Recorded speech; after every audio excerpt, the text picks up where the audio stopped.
Capítulo 2 de Atos dos Apóstolos. Chegando o dia de Pentecostes, estavam todos reunidos num só lugar. De repente veio do céu um som, como de um vento muito forte, e encheu toda a casa na qual estavam assentados. E viram que parecia línguas de fogo que se separaram e pousaram sobre cada um deles. Todos ficaram cheios do Espírito Santo e começaram a falar noutras línguas, conforme o Espírito os capacitava. Havia em Jerusalém judeus, tementes a Deus, vindos de todas as nações do mundo. Ouvindo-se o som, ajuntou-se uma multidão que ficou perplexa, pois cada um os ouvia falar em sua própria língua.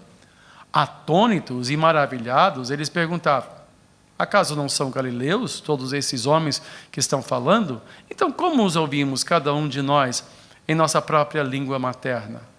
Partos, medos, elamitas, habitantes de Mesopotâmia, Judeia e Capadócia, do Ponto e da província da Ásia, Frígia e Panfilha, Egito e das partes da Líbia próximos a Cirene. Visitantes vindos de Roma, tanto judeus como convertidos ao judaísmo, cretenses e árabes. Nós os ouvimos declarar as maravilhas de Deus em nossa própria língua. Atônitos e perplexos, todos perguntavam uns aos outros: que significa isto? Alguns, todavia, zombavam deles e diziam: eles beberam vinho demais. Então Pedro levantou-se com os 11 e em alta voz dirigiu-se à multidão: homens da Judeia e todos os que vivem em Jerusalém, deixe-me explicar-lhes isto. Ouçam com atenção.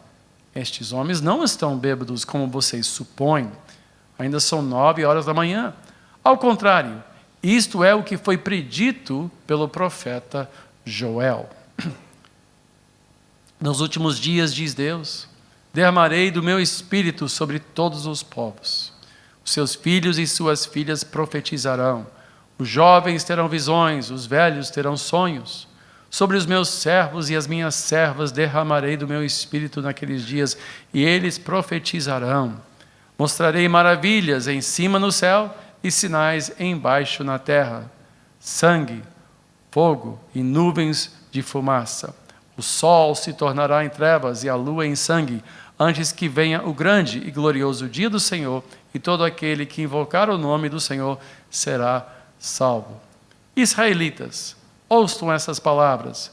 Jesus de Nazaré foi aprovado por Deus diante de vocês por meio de milagres, maravilhas e sinais que Deus fez entre vocês por intermédio dele, como vocês mesmos sabem. Este homem lhes foi entregue por propósito determinado e preconhecimento de Deus, e vocês, com a ajuda de homens perversos, o mataram, pregando-o na cruz. Mas Deus o ressuscitou dos mortos, rompendo os laços da morte, porque era impossível que a morte o retivesse. A respeito dele, disse Davi: eu sempre vi o Senhor diante de mim, porque ele está à minha direita. Não serei abalado. Por isso meu coração está alegre e a minha língua exulta. O meu corpo também repousará em esperança, porque tu não me abandonarás no sepulcro, nem permitirás que o teu santo sofra decomposição. Tu me fizeste conhecer os caminhos da vida e me encherás de alegria na tua presença. Irmãos, posso dizer-lhes que, com franqueza, que o patriarca Davi morreu e foi sepultado, e o seu túmulo está entre nós até o dia de hoje. Mas ele era profeta e sabia que Deus lhe prometera, sob juramento, que colocaria um dos seus descendentes em seu trono. Prevendo isto, falou da ressurreição de Cristo, que não foi abandonado no sepulcro e cujo corpo não sofreu decomposição. Deus ressuscitou este Jesus e todos nós somos testemunhas desse fato. Exaltado à direita de Deus, ele recebeu do Pai o Espírito Santo prometido e derramou o que vocês agora veem e ouvem. Pois Davi não subiu aos céus, mas ele mesmo declarou: o Senhor disse ao meu Senhor: senta-te à minha direita, até que eu ponha os teus inimigos como estrado para os teus pés. Portanto, que todo Israel fique certo disto: este Jesus, a quem vocês crucificaram, Deus fez Senhor e Cristo. Quando ouviram isso, ficaram aflitos em seu coração e perguntaram a Pedro e aos outros apóstolos: irmãos, que faremos? Pedro respondeu: arrependam-se e e cada um de vocês seja batizado em nome de Jesus Cristo para perdão dos seus pecados, e receberão o dom do Espírito Santo, pois a promessa é para vocês, para os seus filhos e para todos os que estão longe, para todos quantos o Senhor nosso Deus chamar. Com muitas outras palavras, os advertia, insistia com eles: salvem-se desta geração corrompida. Os que aceitaram a mensagem foram batizados, e naquele dia houve um acréscimo de cerca de 3.000 pessoas. Vindo de uma tradição pentecostal, e sendo eu um pentecostal, parece até chover no molhado dizer que este dia é importante para nós pentecostais. No entanto, isto não descreve uma festa pentecostal, e sim descreve um dia importante na história da igreja toda, seja ela pentecostal no sentido moderno ou não. Todas as igrejas devem se reportar a este dia e entender a sua importância, porque há aqui algumas coisas que se perdem pela leitura, pela familiaridade, seja o que for, pelas ideias preconcebidas. Às vezes nós simplesmente, então quer dizer isso. Mas hoje eu quero abrir e mostrar 7 coisas que este dia representa. Até porque foi exatamente o que Pedro estava respondendo, pois todos perguntaram o que quer dizer isso. Ninguém perguntou como é que eu posso ter isto? Como é que eu posso também participar disso? Simplesmente a pergunta que foi respondida naquele dia foi: o que quer dizer isso? Deixa eu parar aqui um instante. Quem está com frio aqui na frente? Estão com frio? Já estamos com frio. Como é que está a temperatura lá? Nós estamos 21, 22, eu acho que 22. Desculpe, mais uma vez, nós estamos tão bem instalados aqui de uma certa forma, mas ao mesmo tempo nós estamos forçando uma instalação que não foi feita para esse número de pessoas e para esse tipo de trânsito. Essa capela foi dimensionada para outras coisas e para um número menor. Então o ar aqui é sempre uma negociação entre a porta que vai abrindo, fechando, e também o número de pessoas. Então desculpe pelo frio, e domingo que vem traga um casaco. Não se esqueça de trazer um casaco, né? Aquela blusa, vestido sem manga, não vai resolver seu problema aqui, né?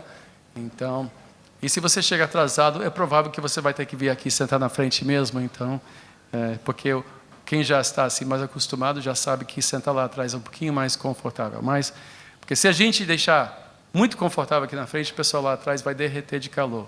E então, agora, vocês estão confortáveis lá atrás? Bom para vocês, então.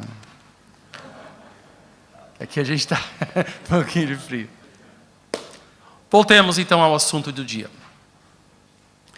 Pentecostes não é uma experiência, mas é um momento na história da redenção, um momento único. Deixa eu explicar. A história da redenção é a história dos atos da graça de Deus, os marcos ao longo da história, quando Deus salva o seu povo. Um evento na história da redenção foi o dilúvio.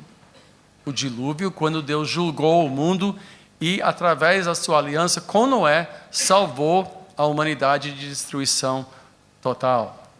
Outro momento da redenção, na história da redenção é o Êxodo. O Êxodo não só serve de uma referência, mas é o momento em que o povo de Deus foi liberto do cativeiro do Egito. Foram redimidos, foram comprados de volta pelos atos poderosos de Deus, quebrou a vontade de Faraó e o povo de Deus foi liberto. Esse momento é uma referência, faz parte da evolução, da revelação de Deus ao longo da história.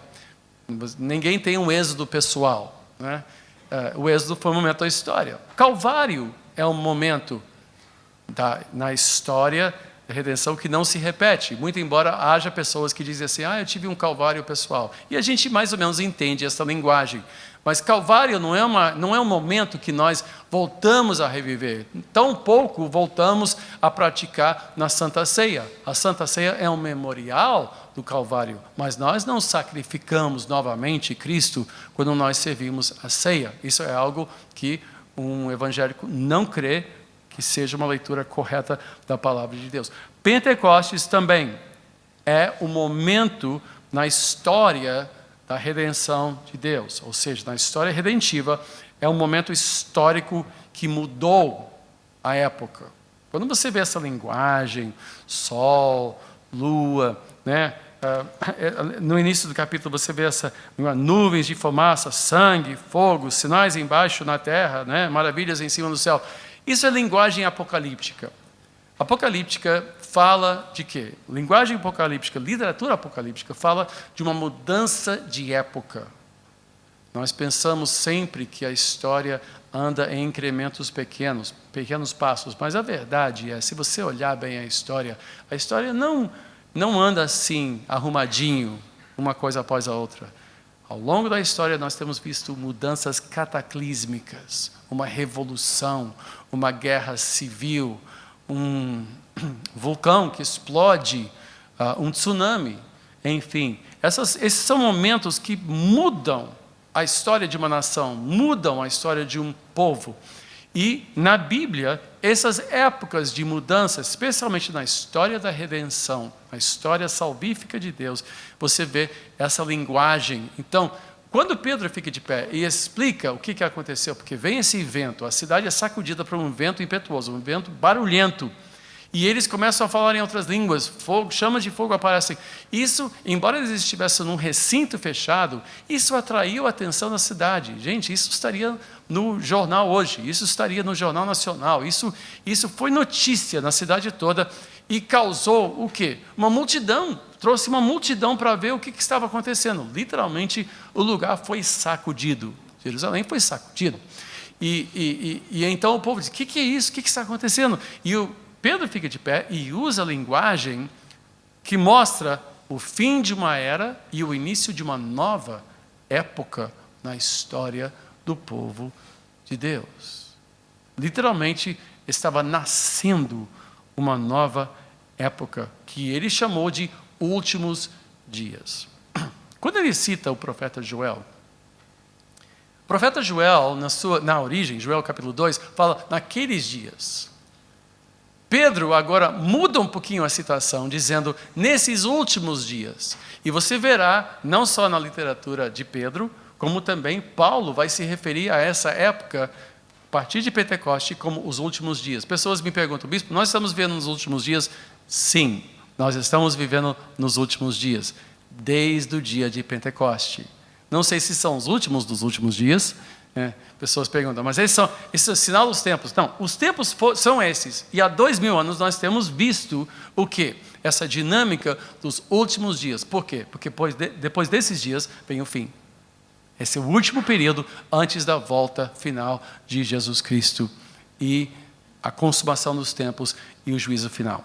Então, esses são os últimos dias, uma mudança de época. Agora, o foco desta época, embora marcado pelo Espírito Santo, não é o Espírito Santo. Você vê que quando Pedro fica de pé, ele fala não do Espírito, ele fala de Jesus. Ele fala de Jesus Cristo.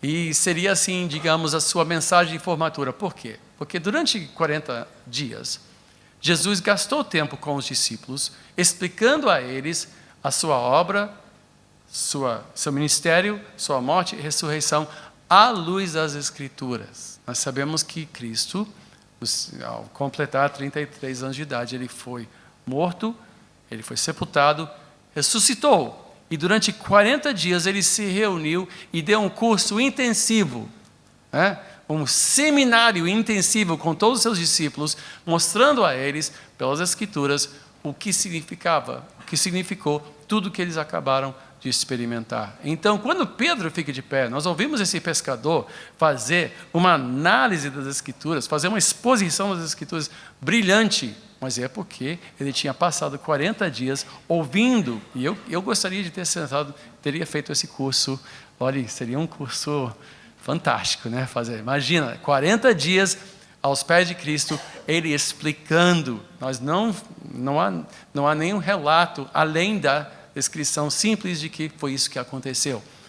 Mas quando Pedro fica de pé, este pescador, esse homem que errava tudo, quando teve um monte de transfiguração, a primeira coisa que Pedro fez, Senhor, é bom a gente estar aqui, vamos construir 3 tendas, um para o Senhor e também para os outros, vamos preservar essa experiência. E Deus teve que se manifestar dizendo, este meu filho, em que me comprazo, ouça-o. Ou seja, Pedro, calado, fique calado. Quantas vezes, ao ponto de Jesus ter virar para Pedro e dizer, atrás de mim, Satanás, arreda, você não pensa de modo, não pensa as coisas de Deus, mas dos homens. E nós vemos Pedro sempre se apressando. Imaginou, Senhor, se for tu, manda eu andar nas águas também. O que Pedro estava pensando? Ele é um homem muito atirado, um homem muito corajoso, um homem impetuoso, né? Mas no dia de Pentecoste, ele fica de pé e dá uma aula sobre o cumprimento da profecia de Joel. Depois ele cita Salmo 2, né? O Senhor disse, meu Senhor, senta-te à minha direita, até que eu ponha os teus inimigos como estrado dos teus pés. Ele cita passagens que depois serão citadas por outros, várias vezes, em várias pregações, inclusive no próprio livro de Atos. Essa passagem de Salmo é lembrada.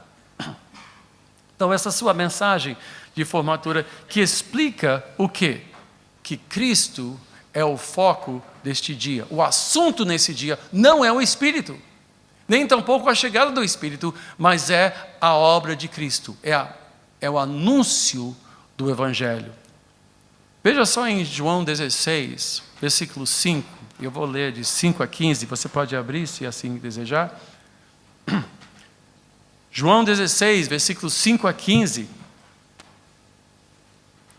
fala do papel do Espírito Santo nas seguintes palavras: agora que eu vou para aquele que me enviou, nenhum de vocês me pergunta para onde vais? Porque falei estas coisas, o coração de vocês encheu-se de tristeza, mas eu lhes afirmo que é para o bem de vocês que eu vou. Se eu não for, o conselheiro não virá para vocês, mas se eu for, eu o enviarei. Quando ele vier, convencerá o mundo do pecado, da justiça e do juízo. Do pecado, porque os homens não creem em mim. Da justiça, porque eu vou para o Pai, e vocês não me verão mais. E do juízo, porque o príncipe deste mundo já está condenado. Tenho ainda muito que lhes dizer, mas vocês não o podem suportar agora. Mas quando o Espírito da verdade vier, ele os guiará a toda a verdade. Não falará de si mesmo, falará apenas o que ouvir, e lhes anunciará o que está por vir. Ele me glorificará, porque receberá do que é meu, e o tornará conhecido a vocês. Tudo o que pertence ao Pai é meu. Por isso, eu disse que o Espírito receberá do que é meu, e o tornará conhecido a vocês. O que distingue o movimento pentecostal do século XX? E eu posso falar com bastante conhecimento, até porque minha família está intimamente ligada à evolução do pentecostalismo do século XX. Em 1906, e a data, digamos, referência, embora tenha havido o mover de Deus pouco antes, pouco depois, mas em termos gerais, 1906 é tido como o início do movimento pentecostal moderno. O que distingue o movimento pentecostal? Línguas estranhas? Não. Profecia? Não. Cura divina? Também não. O que distingue o movimento pentecostal é que o movimento pentecostal moderno foi o maior movimento missionário da história da igreja. De uma igreja pequena em Azusa Street, que fica na periferia de Los Angeles, esse movimento se espalhou pelo mundo e hoje conta com centenas de milhões de membros. No Brasil, para cada 10 evangélicos, 8 são pentecostais. Por quê? Porque o movimento pentecostal é um movimento, por excelência, de evangelismo. Sempre foi um movimento de evangelismo, de espalhar as boas novas, não sobre o Espírito Santo, mas sobre Jesus Cristo. E convém que seja assim, até porque a missão do Espírito não é atrair atenção para si. Há muitas pessoas que dizem, olha, negócio, nós temos que voltar a ver o movimento pentecostal renascer e florescer mais com dons ou com línguas estranhas. Mas essa não é a característica. O Espírito Santo não atrai atenção para si. Ele veio para glorificar Jesus. Foi isso que ele falou. Ele disse: ele me glorificará, porque receberá do que é meu e o tornará conhecido a vocês. Da Santíssima Trindade, o que menos conhecemos é o Espírito Santo. Essa que é a verdade. Mas é até porque o próprio Espírito não é alguém que se manifesta para trazer glória a si, mas quando o Espírito Santo se manifesta, é para glorificar o Filho, é para glorificar Jesus. Então, o dia de Pentecostes é a respeito de Jesus. Mas em que sentido? Essa é a terceira coisa. Nós sabemos, primeiro, que é um evento na história da igreja. Segundo, que o assunto de Pentecostes não é o Espírito, é Jesus. Pois Pedro está respondendo a pergunta: o que significa isso? Agora, em que sentido? Pentecostes, terceira coisa, Pentecostes foi a expressão visível de algo que estava acontecendo no Espírito.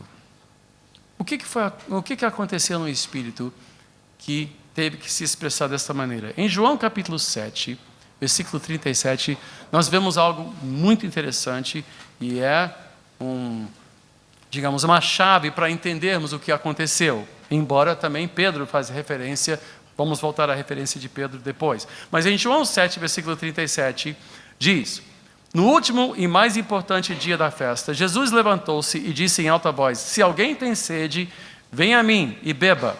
Quem crê em mim, como diz a Escritura, do seu interior fluirão rios de água viva. Ele estava se referindo ao Espírito, que mais tarde receberiam os que nele crescem. Até então o Espírito ainda não tinha sido dado, pois Jesus ainda não fora glorificado. A glorificação de Cristo veio após a sua morte. Veio após o seu sepultamento.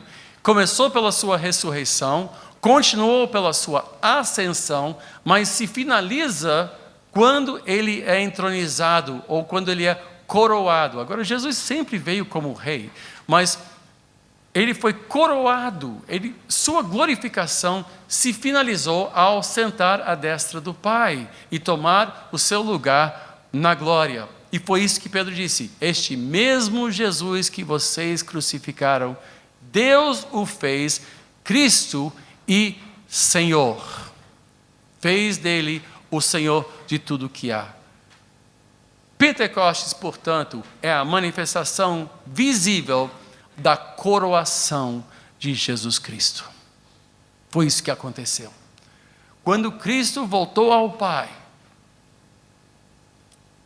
ele então mandou o Espírito.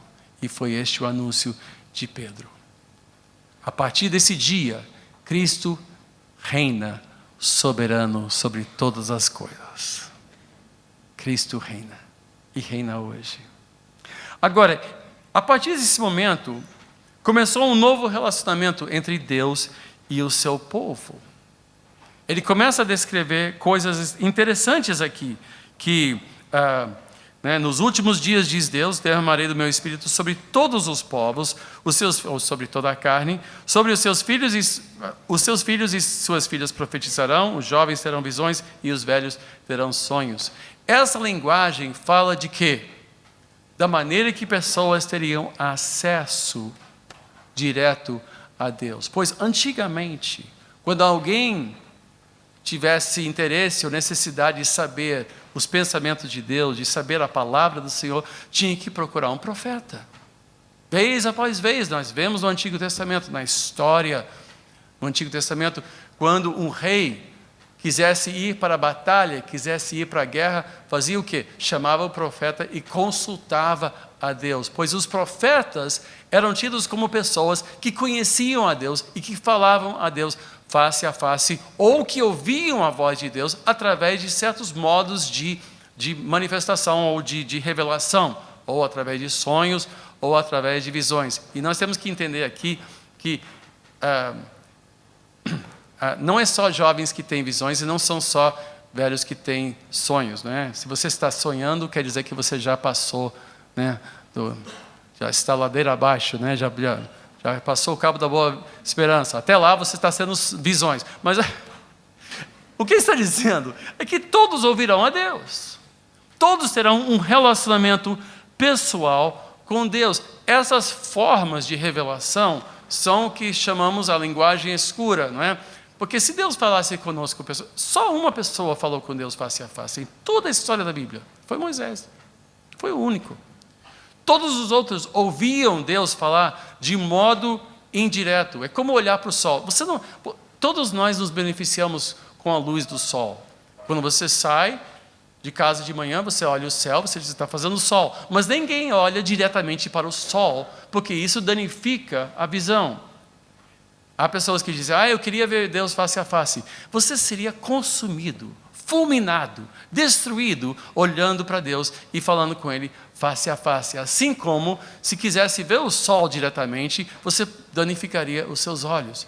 Nós não entendemos a magnitude da glória de Deus. Então, quando Deus se revela a nós, que ainda temos essa fragilidade, esse pecado em nós, embora redimidos, nós temos que ouvir Deus indiretamente, através da sua palavra escrita, ou, vez por outra, através de um sonho, de uma visão, de alguém que vem e fala indiretamente. Né? É assim que Deus fala, até por misericórdia. Mas a ênfase aqui é que todos conhecerão a Deus, não somente os profetas, até reis tinham que consultar aos profetas.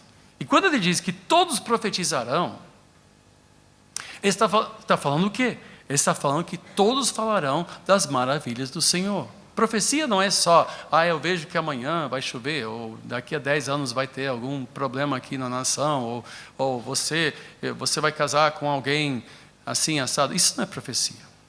Profecia bíblica, na sua grande e maciça maioria, é a proclamação das verdades maravilhosas sobre Deus. É a revelação da pessoa de Deus, da vontade de Deus, dos planos de Deus, e lembrando ao povo de Deus o quê? A sua aliança. Boa parte dos profetas eram pregadores. Isaías era um pregador. Jeremias era um pregador. Falava, olhe, assim como foi falado, que se nós obedecermos, Deus vai nos abençoar. Se nós desobedecermos e estamos desobedecendo, Deus vai nos condenar. Ele estava aplicando o quê? As palavras da lei, as palavras da aliança escrita.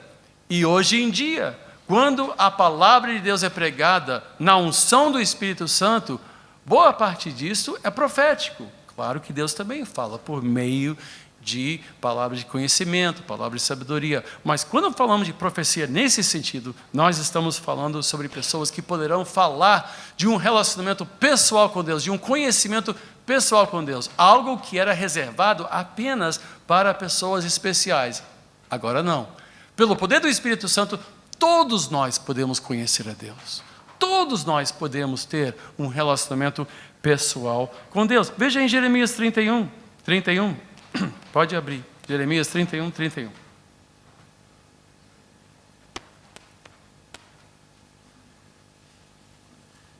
Essa é a passagem clássica falando da nova aliança que viria a ser firmada por meio de Jesus Cristo. Jeremias 31 diz, estão chegando os dias, declara o Senhor, quando farei uma nova aliança com a comunidade de Israel e com a comunidade de Judá.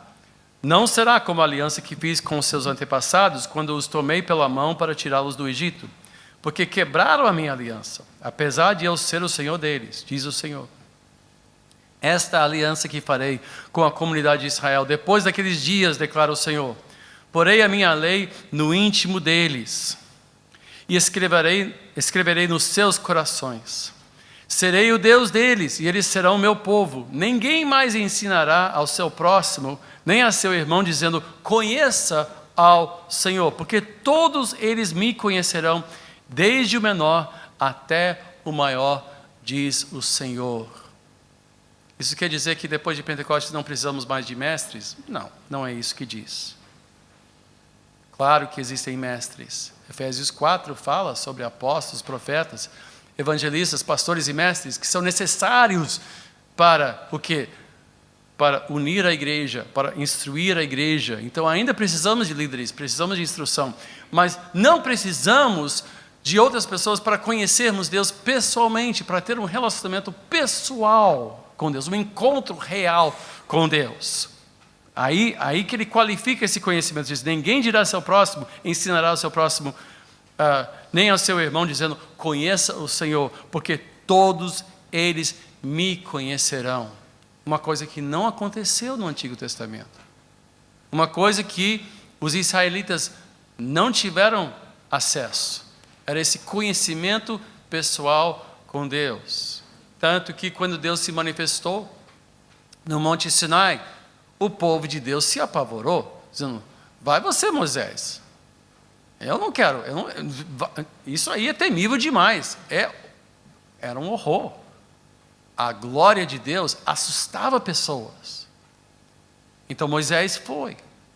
Hoje em dia, nós temos acesso à presença do Pai pelo poder do Espírito Santo. Mudou então o relacionamento. Mas não só isso, não temos apenas acesso, como também o povo de Deus recebe poder.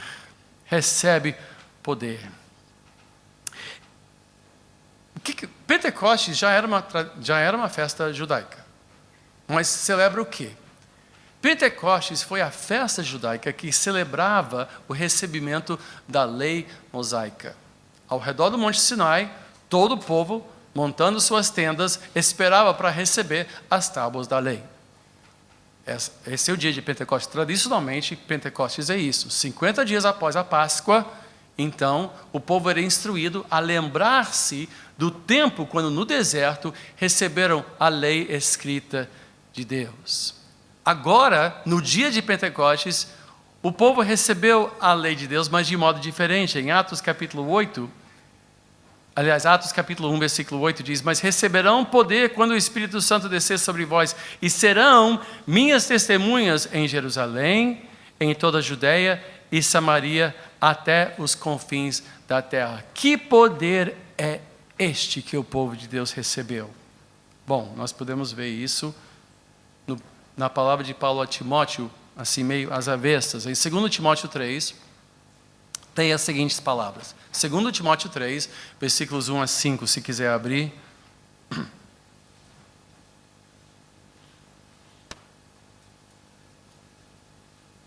Segundo Timóteo 3, versículos 1 diz: saiba disso, nos últimos dias sobrevirão tempos terríveis. Os homens serão egoístas, avarentos, presunçosos, arrogantes, blasfemos, desobedientes aos pais, ingratos e ímpios, sem amor pela família, irreconciliáveis, caluniadores, sem domínio próprio, cruéis, inimigos do bem, traidores, precipitados, soberbos, mais amantes dos prazeres do que amigos de Deus, tendo aparência de piedade, mas negando o seu poder. Afaste-se desses também. Que poder que o povo de Deus recebeu? O poder para profetizar. Não é isso. O poder para curar enfermos. Não é isso também não. Lembre-se de que se trata. Pentecostes trata do quê? Do recebimento da lei de Deus. A diferença da nova aliança é que a lei de Deus seria escrita no nosso coração. Não mais tentando obedecer a Deus com as minhas próprias forças, eu agora posso viver no poder do Espírito Santo uma vida nova. Uma vida completamente nova. Então o povo de Deus recebeu o poder do Espírito Santo pela lei que foi escrita no coração. Muitas pessoas acham que poder é a capacidade de fazer sinais e maravilhas. E claro que o Espírito Santo se manifesta assim também. Mas a essência da igreja não se reduz a milagres ou benefícios ou oração poderosa, mas se reduz, aliás, tem a sua referência maior no fato de que hoje nós vivemos em novidade de vida. Cristo veio para resolver o quê? A falta de profecia? Não, o pecado. Cristo veio para vencer o pecado. E o poder que nós recebemos é o poder para vencer o pecado, para vivermos piedosamente. Por isso que Paulo avisa contra aqueles que têm aparência de piedade, mas negam o seu poder. Piedade é um poder, e é um poder que nós recebemos pelo Espírito Santo. No dia de Pentecoste, o que aconteceu? Deus abriu, franqueou para todo o povo um relacionamento pessoal, ao ponto de cada um poder ouvir também Deus, receber a orientação de Deus, ser guiado pelo Espírito de Deus, mas também de viver no poder do Espírito de Deus, resistindo à tentação, resistindo ao pecado, não somente tendo perdão dos seus pecados, mas tendo libertação dos seus pecados. Que dia glorioso! O nascimento da igreja não foi um show, mas literalmente uma visitação de Deus, quando o seu Espírito foi derramado sobre todos os membros do seu povo. Neste dia, há outros detalhes que são interessantíssimos, e meu tempo está acabando, mas eu quero mais duas coisas. No dia de Pentecoste, nós vemos uma inversão extraordinária do que aconteceu em Babel. Em Babel, os homens se reuniram para fazer para si um nome. Sabe, não vamos nos proteger, vamos ser um grande povo. Então ergueram uma torre, a Torre de Babel. Para fazer o quê? Para desafiar a Deus, para chegar a Deus, de uma maneira de substituir a Deus pelo próprio poderio do homem. E quando Deus desceu, ele disse, vamos descer e vamos ver o que os homens fizeram. Isso nós achamos em Gênesis. Ele desce e diz, olha só, os homens estão unidos, agora não há nada que eles não possam fazer nos seus maus desejos, né? Então o que ele fez? Ele confundiu as línguas. Literalmente, não falavam a mesma língua. Deve ter sido um dia fantástico. Imaginou? Né? Pior do que um fla-flu. Pior do que uma campanha política, onde ninguém parece falar a mesma língua. Não? Todo mundo começou a falar uma língua diferente. Fantástico. O homem tentou se exaltar e Deus humilhou. No dia de Pentecoste, Cristo foi exaltado. O que aconteceu? Os povos ali reunidos, porque o que havia? Em Jerusalém, durante essas festas, tanto a Páscoa, nesses momentos áureos, havia romarias feitas até a cidade de Davi, para cultuar a Deus no templo, em Jerusalém. Então, você tinha os judeus da diáspora, que é o quê? O povo judaico espalhado pelo mundo antigo. Né? Porque, de fato, das 12 tribos, só 2 tribos voltaram a viver em Jerusalém, na terra da Palestina, que foram as tribos de Judá e Benjamim. Benjamim foi absorvido por Judá, era uma tribo menor, foi absorvido, tanto que é daí que vem o termo judeu. O judeu é filho de Judá. Mas as 10 tribos do norte, que foram levados para o exílio na Síria, nunca voltaram.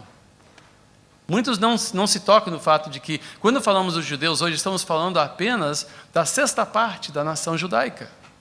Hebraica, digamos, porque a maioria se perdeu, fez habitação em todas as outras nações. Claro que era uma espécie de gueto, mas eles se aculturaram, eles se inseriram na sociedade, mas mantiveram ainda a sua fé, e daí nasceu que, como não havia muitos templos, eles reuniam em casas de oração, e principalmente de ensino, chamados sinagogas.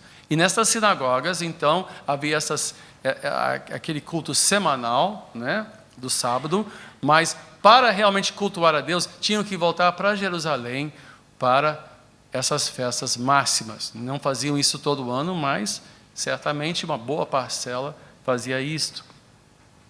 Então, reuniu não somente judeus, como também pessoas convertidas ao judaísmo. Não que o judaísmo tenha sido uma religião evangelística, mas havia pessoas que, por influência dos hebreus, espalhados pelo antigo mundo, vieram a se converter ao judaísmo. Então, eles estavam aí reunidos. O que acontece? Pelo poder do Espírito Santo, pelo poder de Deus, as línguas foram confundidas. Pelo poder do Espírito Santo, essas línguas que nem os galileus sabiam falar, e foi isso que foi questionado, e tem pessoas que diziam assim, não, então eles deviam falar línguas que já sabiam. Não sabiam. Tanto que os que observaram, dizendo, peraí, esses são galileus. Para chamar alguém de galileu, era como chamar ele de caipira, de simplório. Porque Galileia, gente, era uma região pobre. Não havia recursos pedagógicos, não havia escolas de expressão, não havia como eles aprenderem a língua da Frígia, ou do Egito, ou da Arábia Saudita. Não sabiam falar essas coisas, essas línguas. Então, era óbvio que eram homens simples, mas que de repente vieram pelo poder do Espírito Santo a falar numa língua que não conheciam, e essas línguas proclamavam as grandezas de Deus. Houve uma inversão, então. Agora, quem está em Cristo, não há mais grego nem judeu. Todos nós somos iguais. Não há homem ou mulher, nós todos somos iguais perante o Senhor. Não há escravo, não há divisão entre nós. Todos nós temos o mesmo acesso a Deus. Não existe uma hierarquia no que tange acesso com Deus. Claro que existem papéis a serem cumpridos, a serem desempenhados por nós. Eu tenho o meu papel na igreja, você tem o seu papel na igreja, cada um tem o seu lugar. Não são papéis intercambiáveis. Mas quando se trata de oração e acesso a Deus e ler a palavra de Deus, todos nós temos o mesmo acesso. Há pessoas que chegam para mim e dizem, bispo, ore por mim porque eu sei que você está assim com Deus. Né? É assim, né? Porque bispo, né? Quando o bispo ora, bispo que ora assim, deve ser uma oração assim, pesada, uma oração que tem punch, que tem torque, que tem... Eu disse, não, gente, todos nós temos acesso a Deus. Claro que eu me preparei para ser um mestre, para ser um líder, para ser na casa de Deus. Foi chamado para isto, mas quando se trata de acesso a Deus, todos nós temos o mesmo acesso a Deus. Agora, quando se tratou, então, de dia de Pentecostes, é a inversão de Babel. Agora, todos os povos se reunindo em torno de Cristo. Ele sim foi erguido. E quando o homem tentou erguer e fazer um nome para si, Deus espalhou. Quando o seu filho foi erguido, Deus deu a ele o nome acima de todos os nomes e reuniu os povos de novo. Por línguas não conhecidas, ele une em vez de separar. Então, última coisa, nesse dia, Deus estabelece um corpo, uma assembleia. Deus estabeleceu a igreja. A igreja que recebe do seu Espírito, que tem acesso a Ele, cujo Senhor é Jesus Cristo. E ele termina essa passagem, nós não lemos o fim, mas pode abrir de novo agora em Atos capítulo 2. Porque o que nós temos no fim do capítulo, a partir do versículo 42, é o retrato da comunidade que se formou a partir deste momento. Veja só, eles se dedicavam ao ensino dos apóstolos e à comunhão, ao partir do pão e às orações. Todos estavam cheios de temor e muitas maravilhas e sinais eram feitos pelos apóstolos. Os que criam mantinham-se unidos e tinham tudo em comum. Vendendo suas propriedades e bens, distribuíam a cada um conforme a sua necessidade. Todos os dias continuavam a reunir-se no pátio do templo, partiam o pão em suas casas e juntos participavam das refeições com alegria e sinceridade de coração, louvando a Deus e tendo a simpatia de todo o povo. E o Senhor lhes acrescentava diariamente os que iam sendo salvos. Cada um desses aspectos depende do poder do Espírito Santo. Quando nós nos reunimos, oramos, movidos por Deus, movidos pelo Espírito, oramos para o Pai, em nome do Filho, mas no poder do Espírito Santo.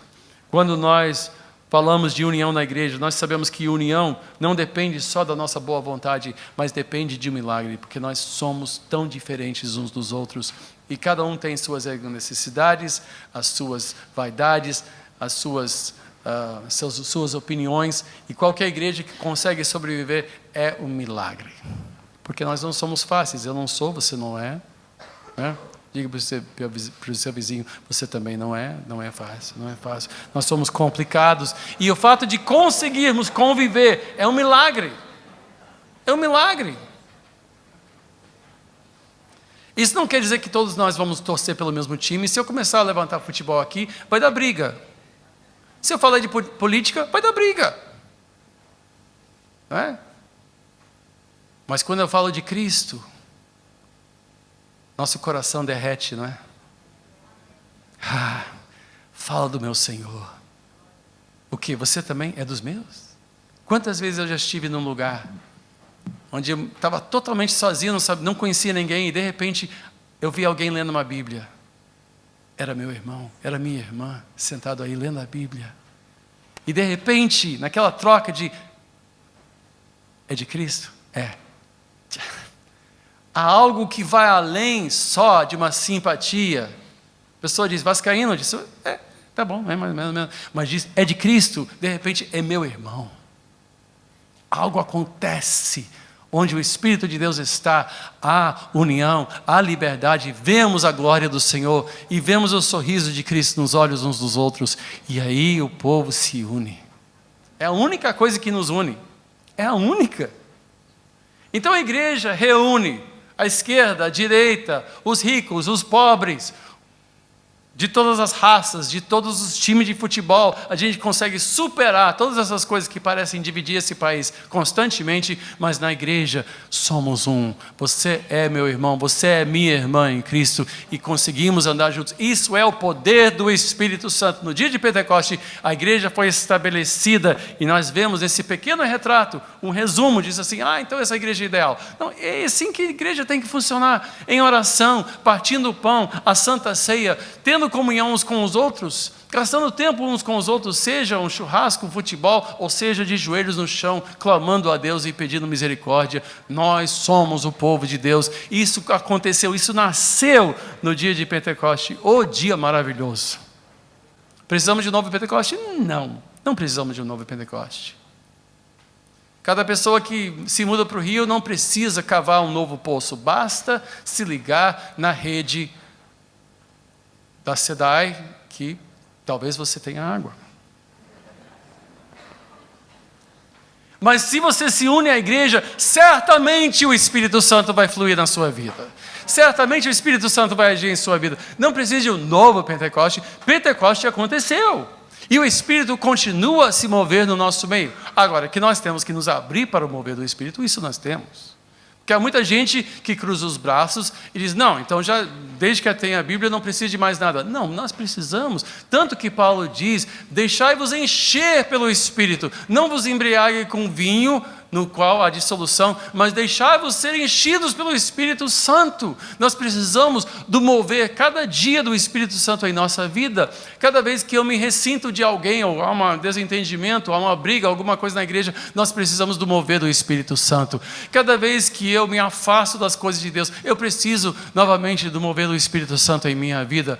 Quando alguém está enfermo, eu preciso que o Espírito Santo cure essa pessoa, porque eu não tenho poder para isso, mas se eu tão somente tiver a coragem de dizer, deixa eu orar pelo irmão e impor as minhas mãos, eu tenho certeza que nós veremos sinais e maravilhas. Quanto mais você andar junto com seus irmãos e se compadecer do seu próximo, entender as suas dificuldades e se for uma pessoa da palavra de oração, você verá Deus começar a impressionar seu coração com certas coisas. Às vezes uma palavra gentil pode se transformar numa profecia tão forte. Quantas vezes depois de um culto, pessoas chegam para mim, bispo, eu queria uma coisa, e eu dou uma palavra. Meu coração está imerso em ministério, constantemente. E depois, uma semana depois, diz: bispo, você não sabe o que aquela palavra fez na minha vida. Eu disse: que palavra foi essa? Não precisamos fazer teatro.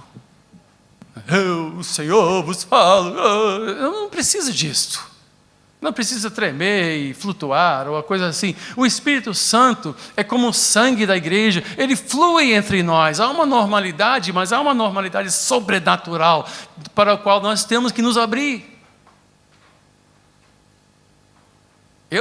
Quando eu oro em línguas, quando eu estou orando diariamente, aliás, é o que eu mais faço, quando estou no carro, né? Quando não estou sendo cortado por alguém, porque aí as línguas são outras. E é uma tentação. Eu confesso que eu estava vindo para... Tem um irmão aqui que me viu, que ele estava do meu lado, né? Ele disse: você... Olha, eu dei uma buzinada. Teve um irmão, teve uma pessoa, não sei quem é, entrou na contramão aqui no retorno. E eu disse: eu não estou zangado com você, mas... né, só para você entender. Aí eu sentei a mão na buzina e deixei assim uns 5 segundos, só para eles saberem que eles estavam na contramão. Eu disse: que é isso? Vai bater com alguém? Imagina. E depois eu fiquei pensando, aí eu vi que ele estava lá do lado, disse: opa, meu irmão me viu.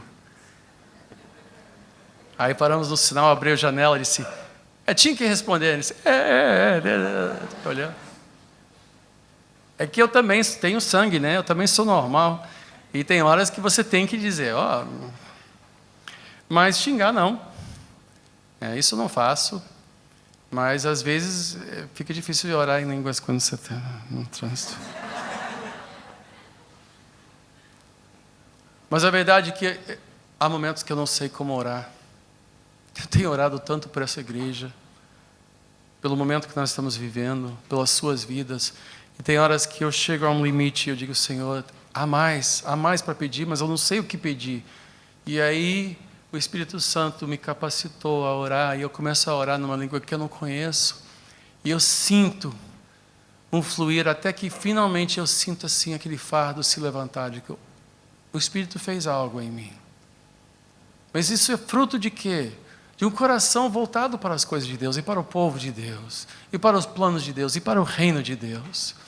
Então, dons não são brinquedos para o povo de Deus. O Espírito não se manifesta para a gente poder ser espiritual. Se manifesta para a edificação do seu corpo. De corpo de quem? De Cristo. Cristo é o assunto. Cristo é o âmago. Ele é o centro. Ele é a razão. Então, todo aquele que crê recebe o poder que o Filho concede. Mas eu tenho que continuamente me abrir para este poder. Eu tenho que constantemente me abrir. Vamos orar. Amado Deus e Pai, Deus e Pai, tem misericórdia de nós, eu te peço. Perdoa os nossos pecados.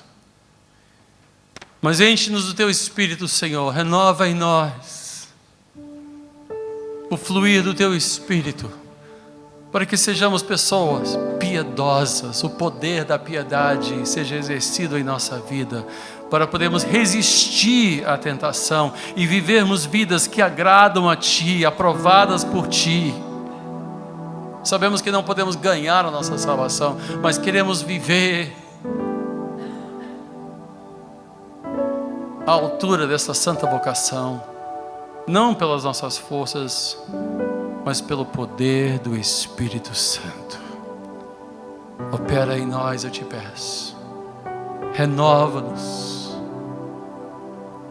Renova-nos. Prepara-nos para participar agora da Tua mesa. Os que estão aliançados contigo, os que foram batizados, iniciaram a jornada de fé. Agora prepara-nos, Senhor. Não que nós sejamos dignos, não somos, mas estamos comprometidos contigo. Estamos sim.